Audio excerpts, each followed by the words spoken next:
Ngayong papalapit na ang impeachment trial ni VP Sara sa Hulyo 30, nagpahayag siya ng matapang na saloobin, handa raw siyang tanggapin ang anumang magiging hatol, guilty man o hindi. Sinabi ng Vice-Presidente na wala siyang inaasahang resulta. Ayon sa kanya, mas mahalagang matuloy ang paglilitis upang mailabas ang lahat ng ebidensya sa halip na maunang magbilangan ng boto ng mga senador.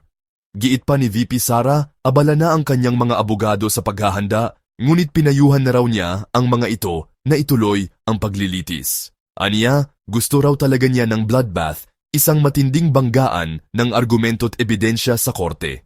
Sa kabila ng kontrobersya, sinabi ni Duterte na siya'y at peace na anuman ang kalabasan ng proseso. Ang pahayag na ito ay patunay ng kanyang determinasyong harapin ang proseso ng buong tapang at walang pag-aalinlangan. CSTK channel subscribe, follow, like and share.